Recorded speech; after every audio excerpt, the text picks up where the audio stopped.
Om Asatoma Satkamaya Tamasoma Jyotirgamaya Mrityorma Amritam Gamaya Aviravirmayeti Rudrayatte Dakshinam Mukham Tenamam Pahi Nityam. May the Divine lead us from the unreal to the real, from darkness to light, from death to immortality. May the Divine Consciousness fill our hearts and protect us. Reclaiming by self. The song that we had just now in the beginning, going back to our own abode,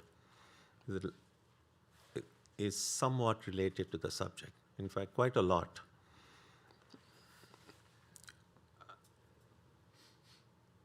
That which we see as our own abode, and if somehow we find that we have come out of our abode, then of course at some point we need to go back to our abode.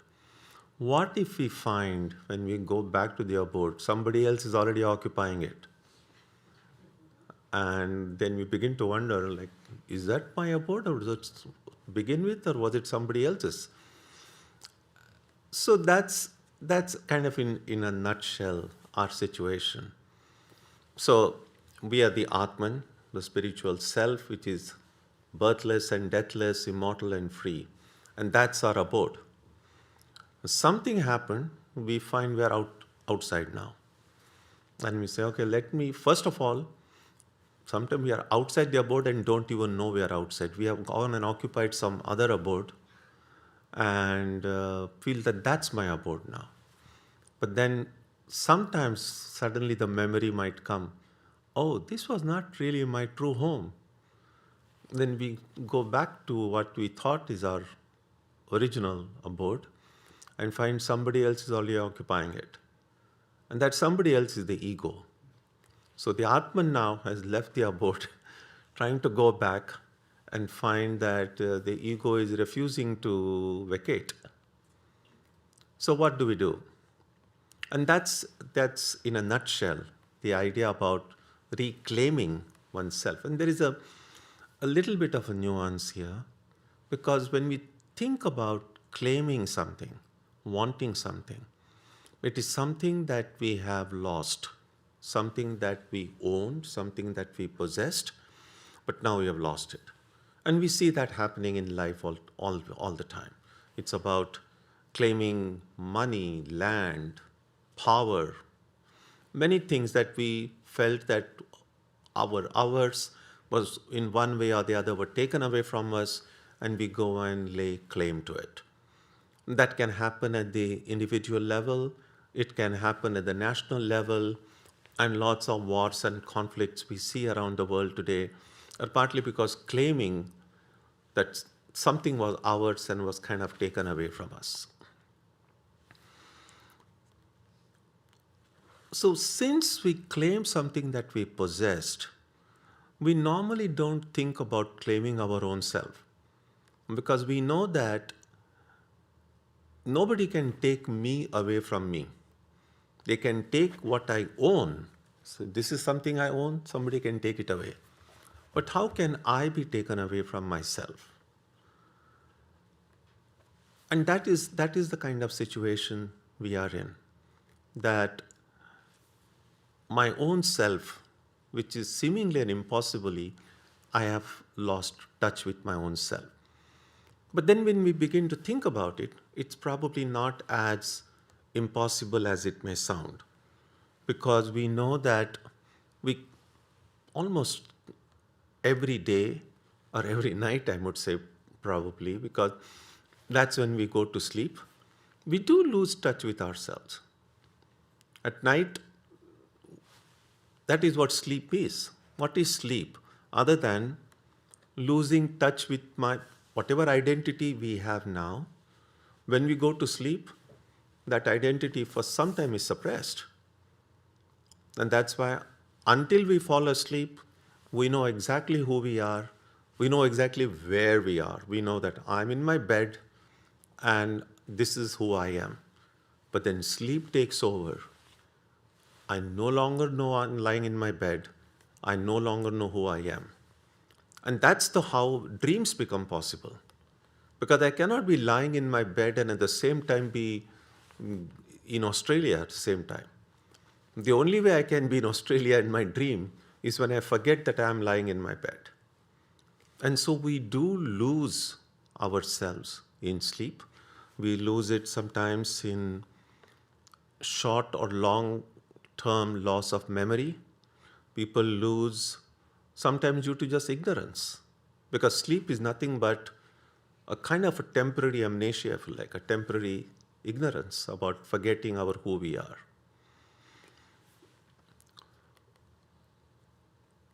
But forgetting who we are is one thing. But forgetting that we have forgotten is worse. And that is what the scriptures, what is the Upanishads, the Gita try to do.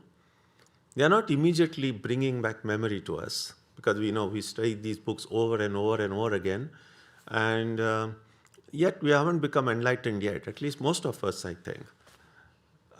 So we have forgotten, but we don't know. And so what these books are trying to tell us is, first of all, telling us you have forgotten something.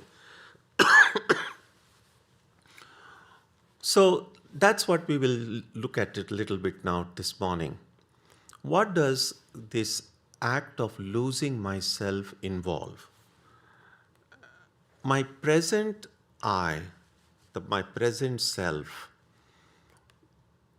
is not my original self, if we believe what the Gita and the Upanishad says, because the text says, I am birthless and deathless.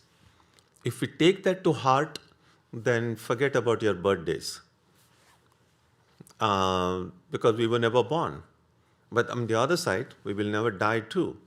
But we do, no matter how often we read these things, there's something that's gone so deep inside us that we do feel, no, I was born at some time, and then although I don't want to think about it, someday I'm going to die. Whether we think about it or not, we always have these occasional illnesses, of course, stress and anxiety, something that very few people can deny that they have. But none of these are the characteristics of myself, and yet I experience them as something happening to me. And that is why we need to look a little bit deeply at how I lost myself, or how I got this new identity of who I am now, which is so different from what the texts say who I truly am. At the physical level, we can kind of understand that birth and separation go together. So, what does birth mean? That before we are born, we were all part of our mother's body. We're just part of the body. And birth really means separation from the mother's body, physical separation from the mother's body. Only then is birth possible. So birth and separation are very closely connected. Unless there is separation, there cannot be birth. Now look at it in the cosmic scale, which is why the idea of a divine mother kind of resonates with many hearts. That this whole creation to come, that we to emerge, the birth of this whole universe needed separation from its source. That's how this divine, personify that divine source as a divine mother, and then this baby of this creation came only when creation was born, so to speak, only when being separated from that divine source or the divine mother. And this idea, the connection between birth and separation, we find it in many stories in different traditions. Sometimes these are called the creation myths, or we can as well call them separation myths.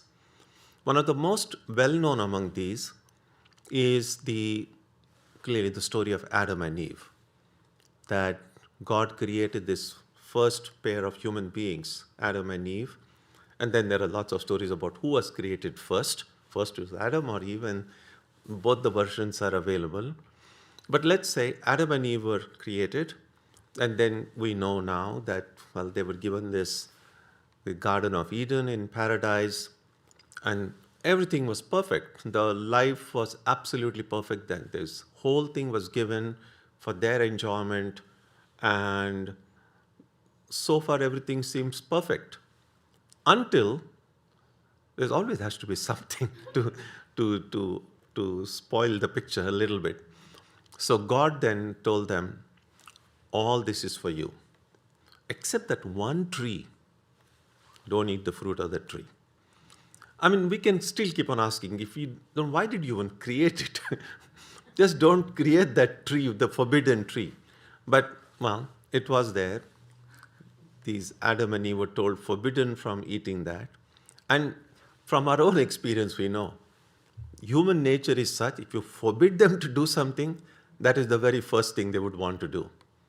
And I think in Mark Twain's, one of his stories, he just mentioned that God did not know human psychology, that Adam ate the apple not because of the apple, but Adam was told not to eat it.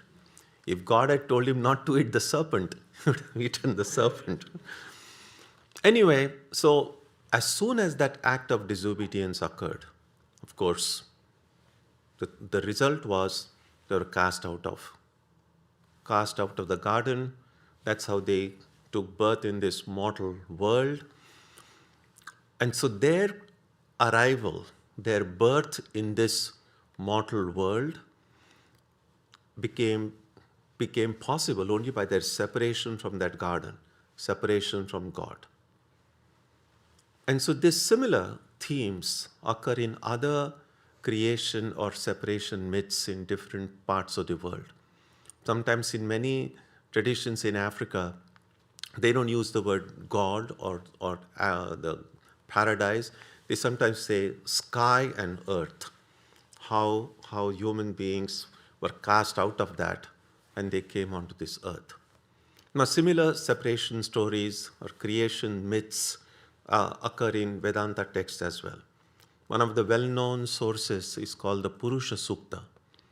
It then mentions how there was this one divine cosmic reality, cosmic being, and how there was, as a result of a big cosmic sacrifice, each limb, the limbs of this cosmic being, the Purusha, became this multifarious world. Everything, not only human beings, but animals, plants, everything emerged out of that one being.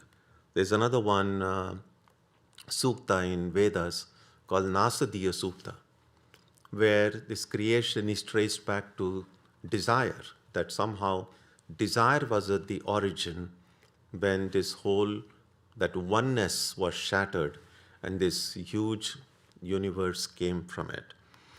There is, in the Upanishads also, there is a story about how the desire to be many, the oneness, that conscious being who was one, somehow this desire seems to have entered and says, let me be many. There is a story in the Bhagavata that Mahavishnu was sleeping, reclining and sleeping, and a lotus emerged from his navel on which was seated Brahma. Of course, he was sleeping, and so that signifies dream, and it's this Brahma who emerged from his lotus, then projected this entire creation.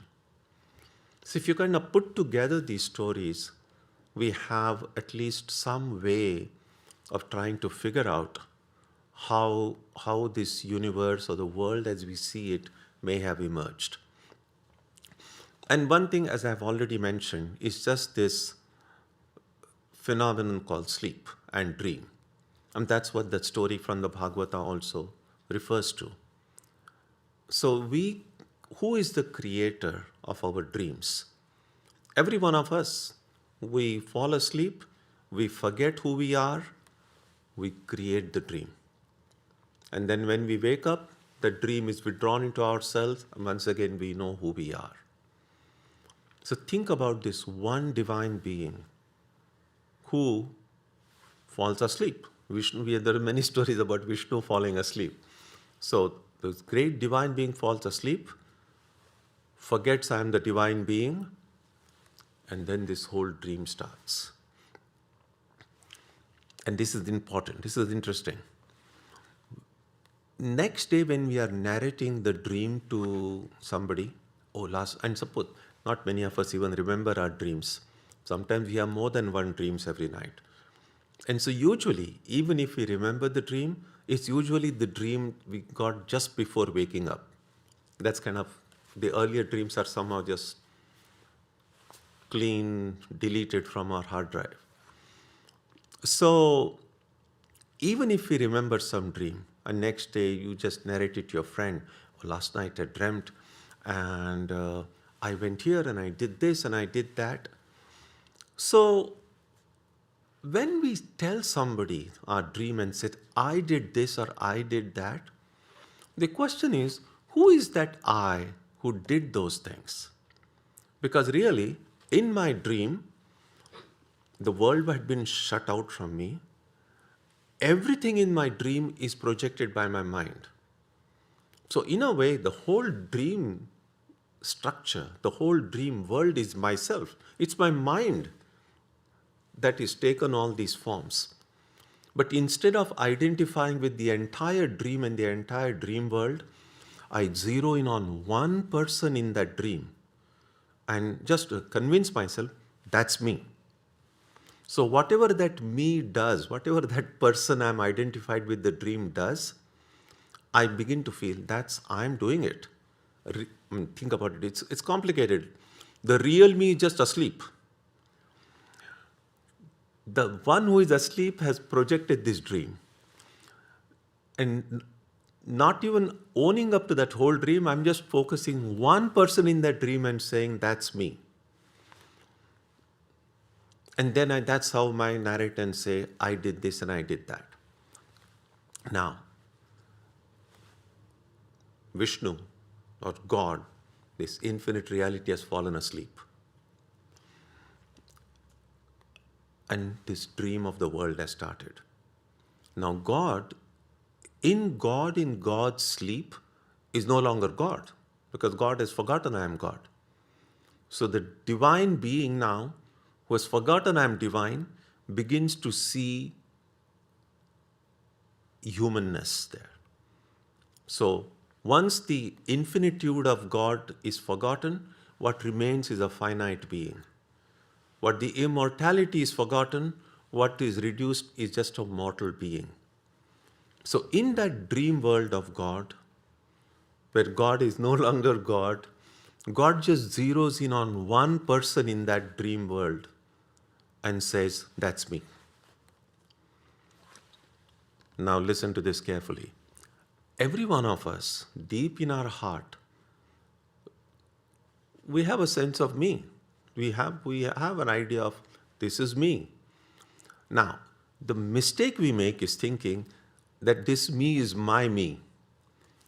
No, it's the me of God who is asleep, who is the me that we hear in our heart is the me of God who is asleep and dreaming this world.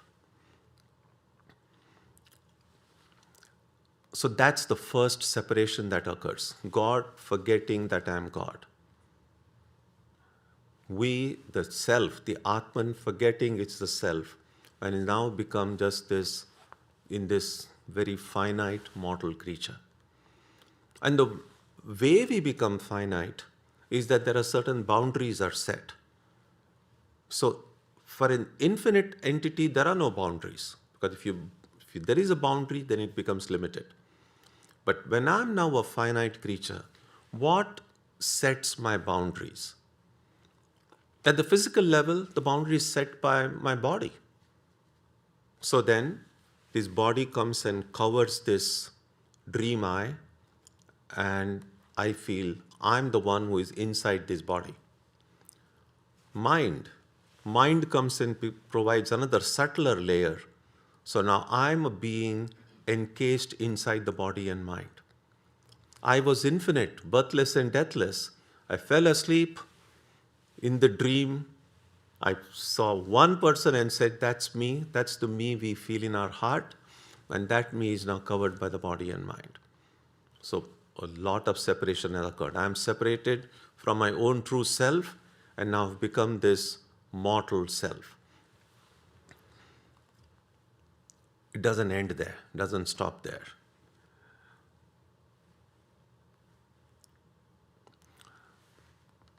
So this divine self and then this now human self are separated seemingly. Everything is apparent because it's only a dream. Separated from it.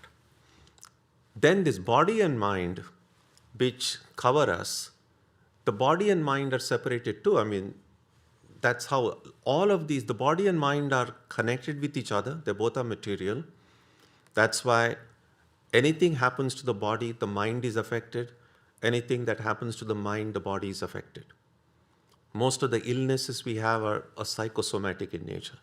And that's how we know the interaction between the body and mind. And yet, we also know that we are able to speak separately about the body and mind. That's how psychology is a different field than just this human physical anatomy.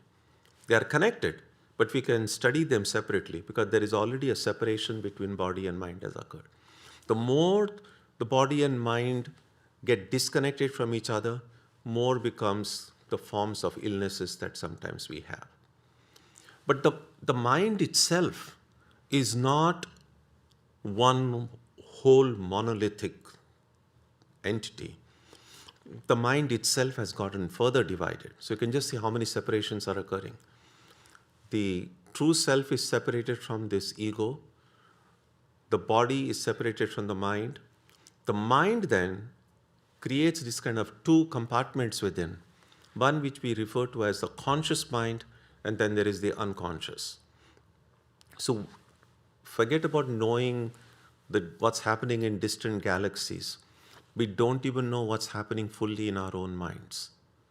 A large part of our mind is sometimes what I refer to as the mental basement. We haven't gone into that basement for long. We have no idea what's there inside us. Only a small part of our mind we are aware of, and that's the conscious part. And that's why sometimes we surprise ourselves. Sometimes thoughts and feelings and emotions come and you're like, where did it come from? It just feels as if it's like somewhere it was floating in the air and just somehow entered. No, it doesn't come from outside. All these thoughts and emotions and memories and feelings that come, they're just coming from our own mental basement. And that's why one of the first things that any spiritual discipline does is to kind of force us to go in our basement and take a stock of what's there. And it's not as if there's just junk there. There are a lot of valuable things are there. Sometimes some things we have and there is no place in your living room, and then you say, okay, I'll take care of it later on. You put it in your garage and then or in your basement. And then, of course, we get busy with 100 other things. We never have time to look at the things we said we will take care of later on. So it's possible that in our basement, clearly, there are a lot of things there that deserve to be just trashed and thrown away. But we'll also discover some really useful things. Sometimes people buy same things over and over again, forgetting that they have already bought them before, and they haven't even opened the packets before. And so when we go into our own mental basement, yes, there will be some things we will be terrified to see, and we need to deal with them. But we'll also find some really useful things, wonderful things. So it's a mixed bag.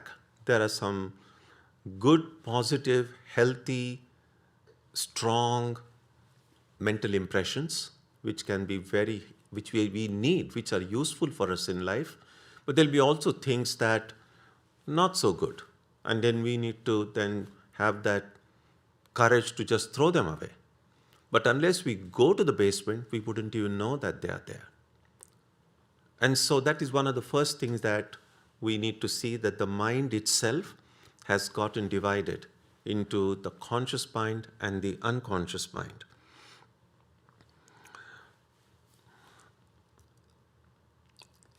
the separations don't end there either. They kind of extend out into the world in which we live.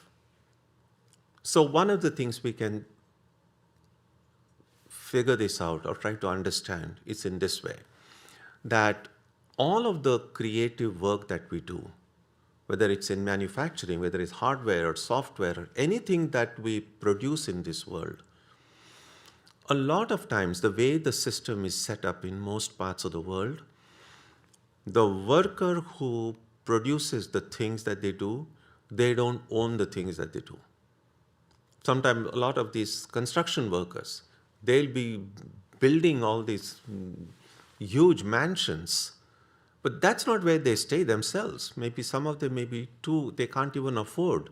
The people who work in this big, in auto industry, maybe in the course of the day on that assembly line, some fancy cars, they may be just working. It's their labor, their skills that are used to make these goods in the world, but something that they themselves may never use.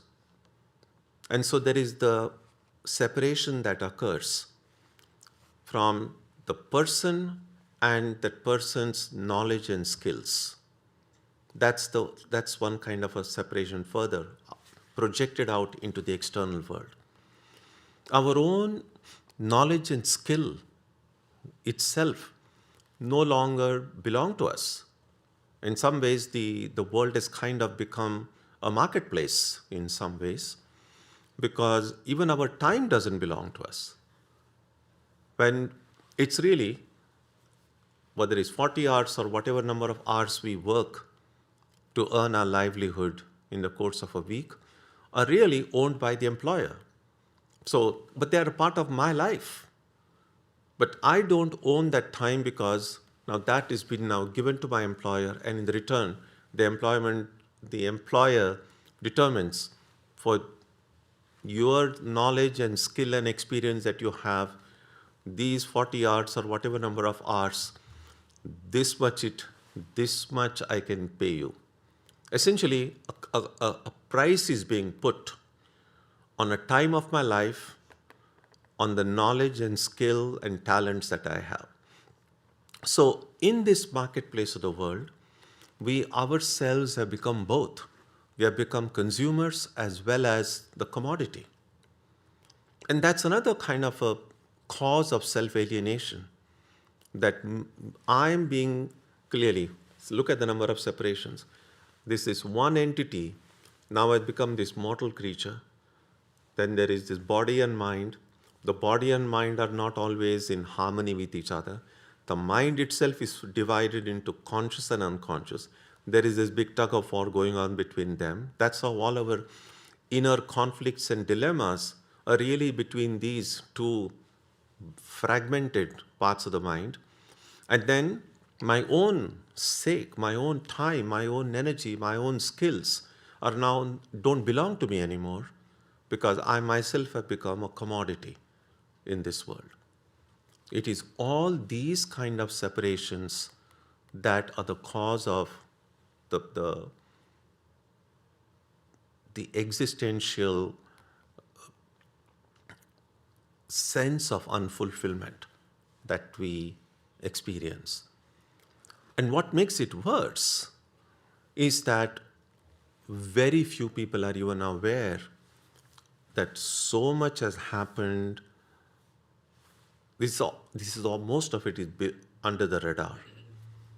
Yes, there are real problems in this world. The problem of hunger, homelessness, there's infinite number of problems at physical level, at the mental level, emotional level. And a lot is being done to solve those problems. But since most of us, those problems are clearly more visible than these subtler problems that we just talked about up to this point. And so much of our time and energy goes in solving those problems that most people are not even aware of or have no interest in knowing what is the underlying problem. So it becomes more like treating the symptoms rather than going to the root of the problem. Which is why no worldly remedy, whether it is done with any socio-economic reforms or government policy or whatever other kind of a secular solutions we try to find, they are useful, they do work, but we find if they had worked perfectly, then there should not have been a problem. And we have been around now millions of years. But the problems, if you go through history, human problems don't seem to have changed all that much. If there is a problem of hatred, anger, enmity, of exploitation, of injustice, of the strong oppressing the weak, that was as much true 2, 3, 4,000 years ago as it is true today. And there have been social reformers in every generation, in every part of the world. And they are sincere people, good people. They did a lot of good work. But all of the work that is put in, it seems to solve a problem for a while, and then it comes back again. Then you have to kind of go through the whole cycle again. And that is why, if we look at this scenario in this way, it just feels as if that ultimately there is only a spiritual solution to any problem. Because all other problems are kind of quick fixes, relatively speaking, seem to do some good, but it doesn't last. And that is why yoga, the one of the important meanings of yoga is union or joining. Comes to closer to the word yoke, to bring together. Now, our life, in many ways, is kind of fragmented in ways that we can see and in ways that we cannot see. And oftentimes, the whole life's struggle, in some ways, is to kind of bring all these fragments together again.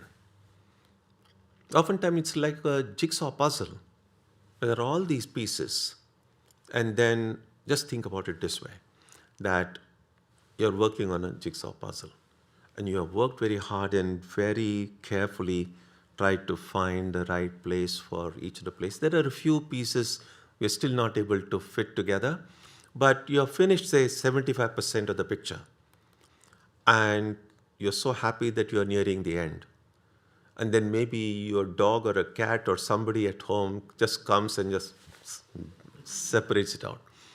That would be terrible, and you will be kind of devastated or worse.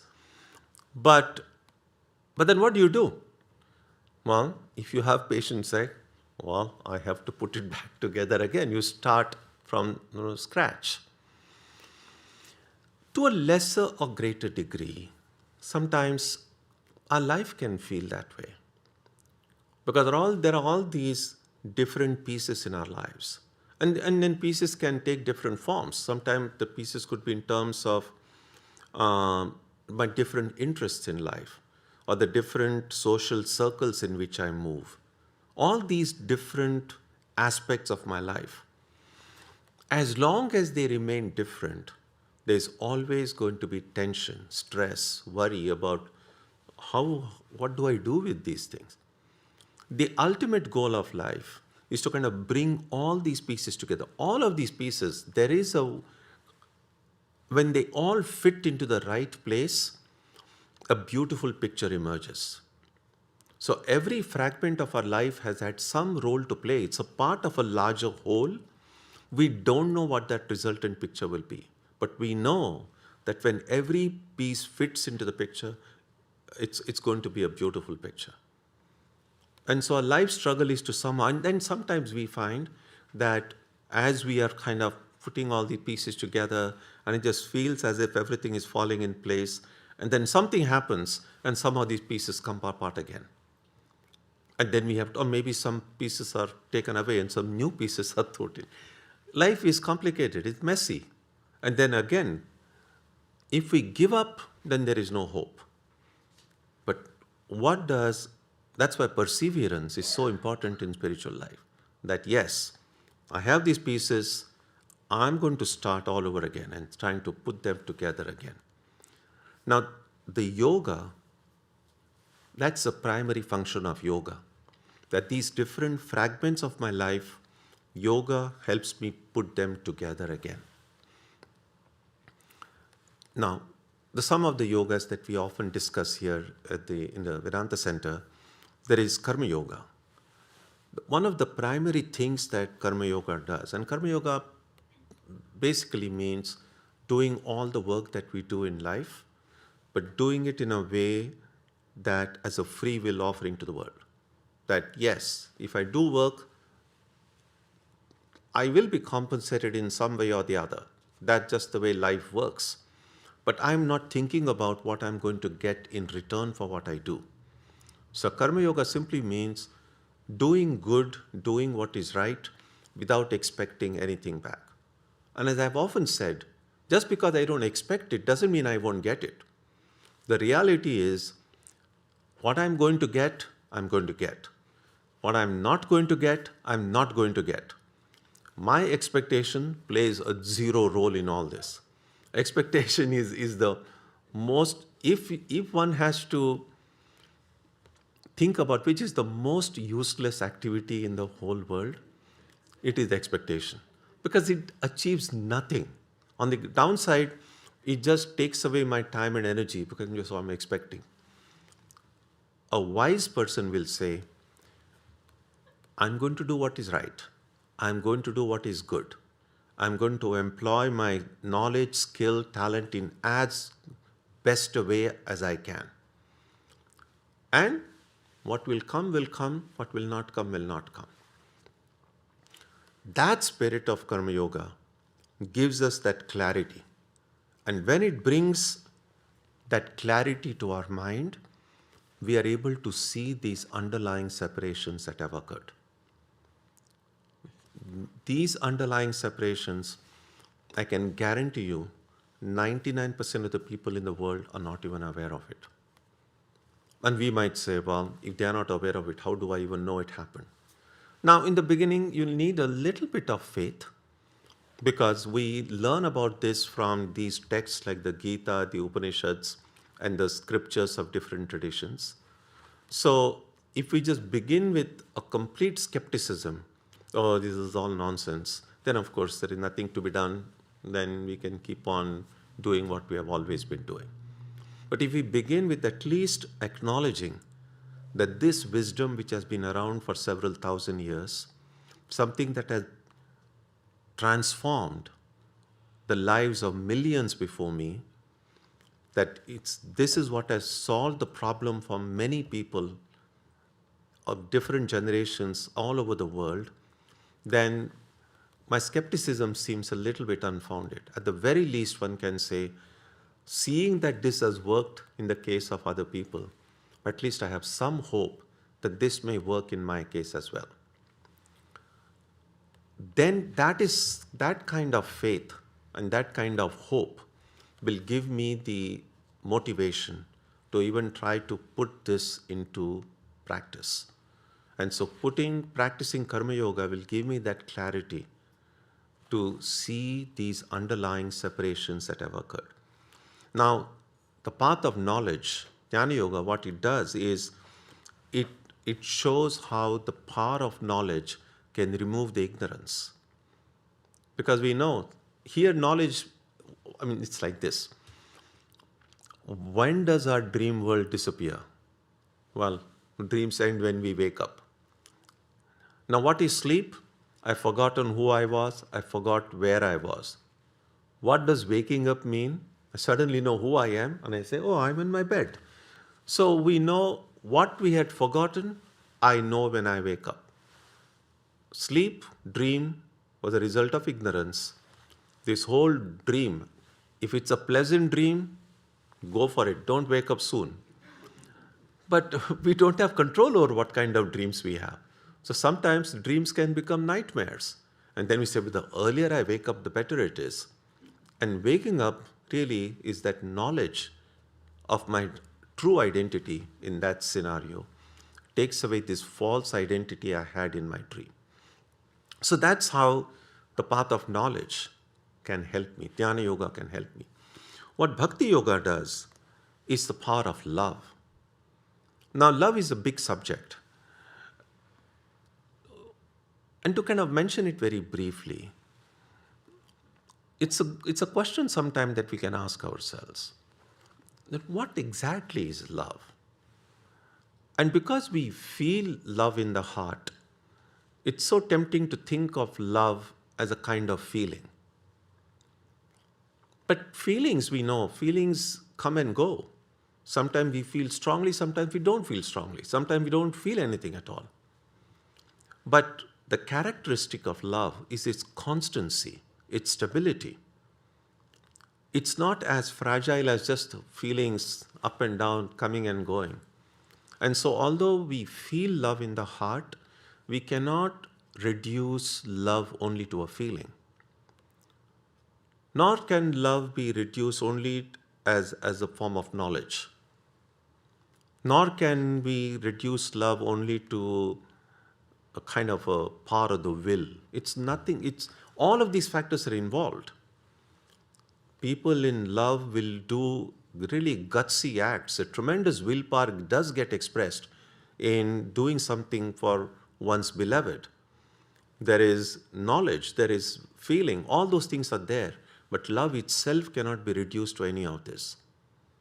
So one way of understanding love is that it's a power that unifies the broken segments of our life. And that is what the power of love can do. That's what bhakti can do. That's what devotion can do. So when we have this real longing for a spiritual ideal, that real love in the heart, and that love can be in a very impersonal way, the way people love music or science, but it can also be very personal. And that usually becomes in the form of that our favored way of looking at the divine. It could be, we look at the way with Jesus or Buddha or Ramakrishna or Holy Mother, that love that we feel for these divine figures, that love has the power to unify all these separated segments of our life. So whichever way we do it, and it's not, these ways are not mutually exclusive. It's not like if you do this, you cannot do that. As they say, all the forces of good against all the forces of evil. Whatever way comes naturally to us, and more than one way simultaneously is also possible, that if we do all this, then these divisions that have occurred in our life, divisions not only in our visible day-to-day life, and separations, we know, separations do occur. That our childhood friends, when we grow up, our careers, these things, we can kind of get spread all over. We may never meet the kind of the people we knew years ago. People get separated from one another, people get separated from their property, their possession. The infinite ways separations occur in life. The only way that these different fragments of my life can be unified and is only through the power of love or the power of knowledge. And that clarity to understand what those divisions are can come through this selfless activity. The less selfish we become, the more our hearts are filled with love. All of these inner alienation, the separation, the cause which gets manifested as stress, anxiety, worry, fear, all of these things can go away if I become aware of these underlying separation through karma yoga, follow or have a bhakti or devotion, and look at it in a path through the lens of knowledge. That's the way we reclaim ourself. A self which was never really lost, but we felt as if it was lost. And then the only way to go back to our own abode would be to follow these methods. There is one Vedanta text, it's titled Swarajya Siddhi. Swarajya Siddhi, in a simple way of translating that, would be regaining my own empire. So, yes, I gained my empire. I gained the empire, but it is not somebody else's empire. It was my own empire, which I thought I had lost because I fell asleep. It's like an emperor who falls asleep and says, in the dream, sees some homeless person and says, "Oh, that's me," and then just suffers a lot. The kind of difficulties people who are homeless or hungry undergo, and then this person wakes up in the morning and says, "Oh, I finally got back my empire." Well, all along, this person never stopped being an emperor. Exactly the same way, right now, at this very moment, every one of us, we are birthless and deathless. We are immortal and free. We have no problems. Now you say, well, nice to hear, but we don't feel we don't feel that way. We still need to go and some hot cup of coffee now waiting for us. The Atman doesn't need coffee. But that we will come. Only we feel that way because of these separations that have occurred within.